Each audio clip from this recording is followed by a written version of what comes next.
He was the man who, in a single sentence on paper, ranked sixth on Earth. $42 billion. That was 2008. 10 years later, in a courtroom in London, he told judges he had nothing. Zero. The question hangs in the air. How do you drown a fortune that size? Stay with me. In the next few minutes, I'll pull apart the numbers, the boardroom choices, and the quiet family pressure that pushed those decisions. I'll show you how an empire built on ambition and scale buckled under the weight of its own reach, and how a fraternal contest became a tax on capital that no balance sheet could absorb. It starts with a split. After Dhirubhai Ambani's death, the family empire that once seemed monolithic was divided. Mukesh Ambani kept the oil, the petrochemicals, the retail, the backbones of high-margin cash flows. Anil Ambani took telecom, power, infrastructure, entertainment, and financial services, sectors that promise growth, but demand constant, enormous capital. But here's the structural flaw. Capital intensity is not a slogan. It is an arithmetic fact. Telecom towers need to be built before revenue grows. Power plants take years to commission. Movies and media have lumpy returns. Those sectors eat cash. If you have steady oil cash flows, you can fund experimentation. If you don't, you borrow. A lot. In the mid-2000s, Anil's group, ADAG, borrowed. They borrowed to build networks, to buy stakes, to bid for spectrum, to fund projects that were supposed to convert into cash later.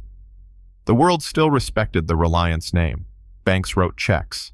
Ratings agencies gave leverage room, and investors bought the story of growth. That optimism carried him to 2008. Forbes put his net worth at roughly $42 billion. He stood among the globe's richest. Public perception mattered. Family legacy mattered. The optics of parity mattered. That's the turning point. Because there is a difference between growth that is funded by cash and growth that is funded by the belief that cash will appear. The latter requires two things to go right at once. The business must scale quickly, and markets must remain willing to refinance short-term holes. If either fails, leverage becomes a trap. After 2008, the world changed. The global financial crisis tightened credit. Growth slowed. In India, competition intensified. New technologies changed the telecom game. Mukesh Ambani's later launch of a cost-obsessed, data-first telecom strategy reshaped pricing and market expectations. Pricing fell. RPUs, the average revenue per user, dropped across the sector. The economics that had seemed plausible in boardrooms with bullish models started to wobble. Here's what no one anticipated. What followed was not one single miscalculation, but a cascade. ADAG's telecom and infrastructure arms were structured with multiple layers of debt, corporate guarantees, and intercompany exposure. That architecture looked like diversification on paper, but under stress it behaved like a single organism. When one limb failed, the infection spread. Between 2018 and 2019, the cracks widened into visible failure. Projects stalled. Cash calls from suppliers went unanswered. Debt repayment schedules were missed.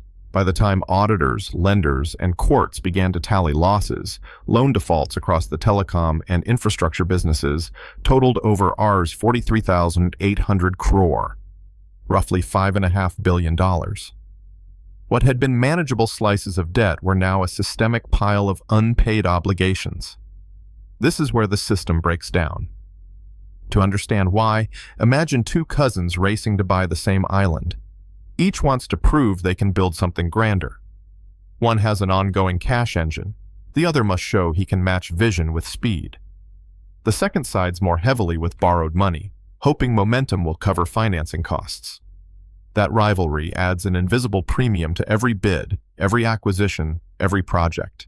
I call it the sibling rivalry tax, the additional cost borne when reputation and parity become drivers of corporate choice. Anil's decisions were not made in vacuum. There was constant comparison. Whose tower count was higher, whose media rights were bigger, whose brand outreach was more visible. The pressure to keep pace encouraged risk-taking that might have been avoided if the raw measure were profitability alone. And that's the hidden cost. When liabilities mature and cash does not appear, lenders start to look past glossy presentations. They look at guarantees, group exposures, and collateral that is already pledged. ADAG had layers of cross-collateralization. Some subsidiaries guaranteed the debt of others. That meant a default in one part of the group was immediately contagious. Suppliers who had once trusted the Reliance name began to see letters from bankers instead of calls from corporate treasury. But the real shift was quieter. It was not the day a tower fell or a plant failed. It was the day banks stopped rolling short-term debt into new facilities. Suddenly, revolvers that had been treated like permanent capital became liabilities with deadlines. Interest coverage ratios sank. Projects, originally underpinned by future revenue, collapsed mid-build. Contractors were left unpaid. Jobs vanished. Balance sheets that had been propped up by confidence and reputation were exposed to cold, indifferent numbers. That's when the math stopped working. Adding to the pressure was a global supply chain and vendor ecosystem that had extended credit to emerging market conglomerates for years. Chinese banks and suppliers became significant creditors in the telecom supply chain. Equipment financing, vendor credit lines, and loans tied to specific projects. When repayments faltered, those creditors pursued remedies. A legal showdown crystallized in 2020 in a London courtroom where Chinese lenders and equipment financiers forced a public reckoning. On paper, it looked stable. It wasn't. In that courtroom, the narratives that had been managed in press releases and glossy interviews faced forensic scrutiny. Anil Ambani, once estimated to hold billions, testified in a legal setting that his personal net worth was effectively zero. Public filings, loan agreements, corporate guarantees, and personal pledges were sifted for meaning. That moment did not merely close a chapter, it demonstrated how interlocking guarantees and overconfidence had hollowed out the apparent wealth. Even then, there were cracks. Look closely at the telecom story itself. Capital expenditures in telecom are lumpy. Spectrum acquisition, network rollouts, and technology upgrades often require front-loaded spending. Revenues accrue later, and margins are vulnerable to competition. When a low-cost entrant reshapes pricing, which happened in India, incumbents with heavy capex burdens feel the squeeze hardest. Arcom and ADAG's telecom subsidiaries found their margins compressed while debt payments stayed fixed. The result? Cash flares that simply could not be smothered. The leverage had a voice of its own. Anil's group attempted several tactical moves that are instructive. Asset sales were pursued. Debt restructuring negotiations began. Management tried to prioritize what lenders demanded. But once assets are pledged, and once market confidence declines, selling becomes an exercise in forced liquidation. Prices fall. Buyers demand steep discounts. Even strategic restructuring can be outweighed by mounting legal claims. That's when the liabilities eclipse the assets. There are human scenes that describe these dynamics better than numbers. Picture a mid-sized contractor in a Mumbai suburb who had built fiber ducts for the telecom rollout. His invoices, months old, are suddenly disputed. He cannot pay wages. A supplier in China who had delivered switches waits on letters of credit that are suddenly held up. Middle managers who once celebrated project launches now manage day-to-day triage. Shareholders who saw elegant presentations in conference rooms wake to headlines about default. The tariffs of rivalry began to compound. And then there is reputational leverage, the willingness of lenders to extend credit because of a storied name, not purely because of cash flows. That reputation is finite.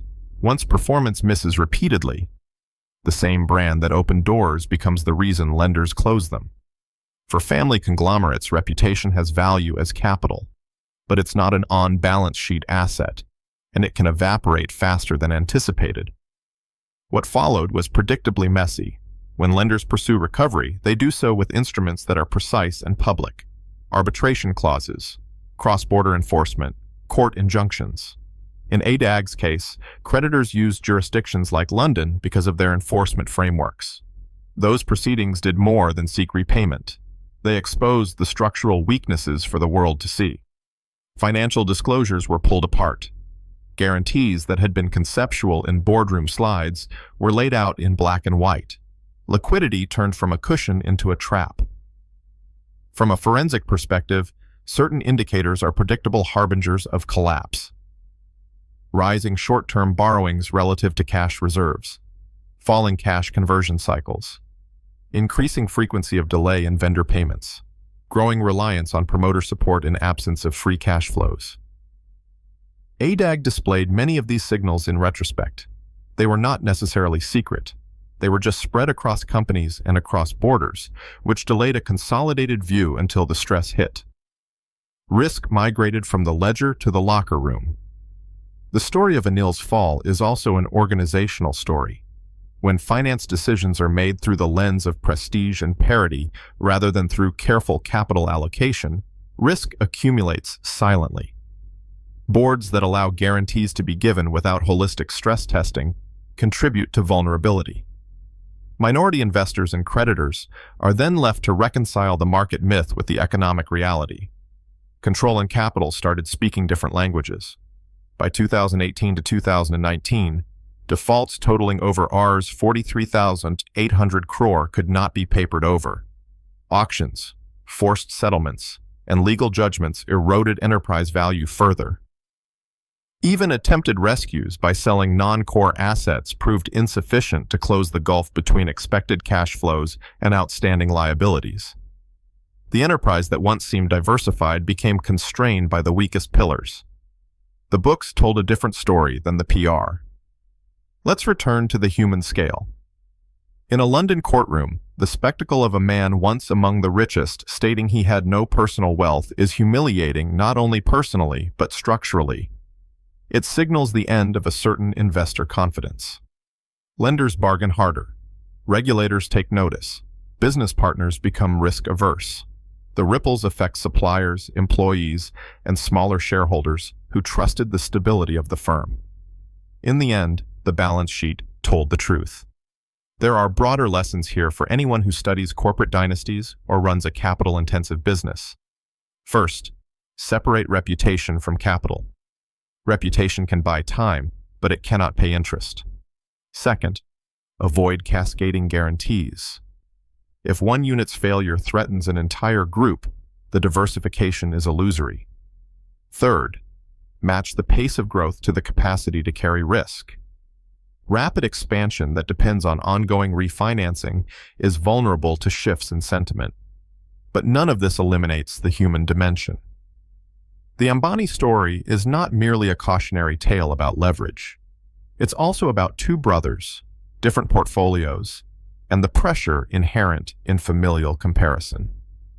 Sibling rivalry is an emotional force that can translate into corporate action. That force converted strategic choices into tactical risks because the cost of looking smaller in public was too high. If you're finding this breakdown useful, please consider subscribing for more deep dives into the economics behind headline collapses. It helps keep this storytelling alive. Toward the final third of our story, the emotional intensity grows because consequences accumulate. Jobs lost and pensions threatened are not abstract. Small investors who watched share prices tumble, employees who faced unpaid wages, and local suppliers who had extended credit all bore the cost of decisions made at the top. The public spectacle of legal actions compounded private suffering for thousands. This matters now, beyond one family.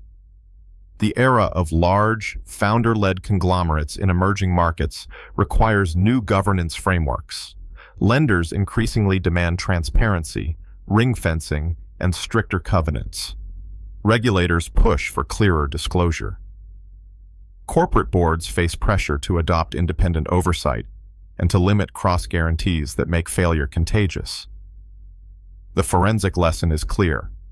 Capital allocation choices, when influenced by rivalry rather than returns, generate a tax on the whole enterprise.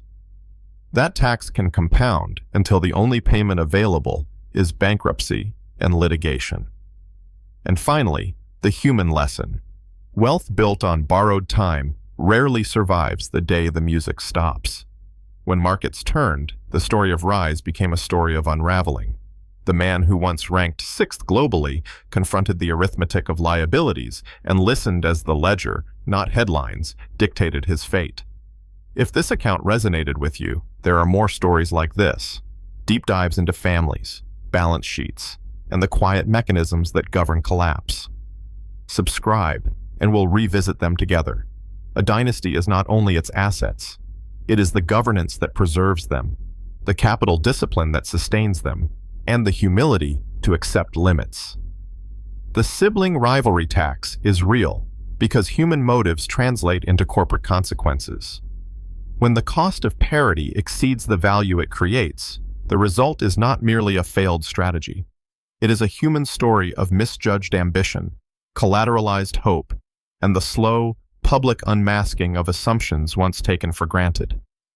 In the end, when courts in far-off jurisdictions are asked to enforce debts, they do not arbitrate pride. They read contracts. They count cash flows. For Anil Ambani, the count showed depletion. For the world watching, it was a demonstration of how capital, confidence, and family pressure can conspire to bring down empires. Remember this. Next time a boardroom presentation dazzles with growth charts and market share, ask who is underwriting the risk and what happens to the people at the edge of those spreadsheets when the assumptions fail.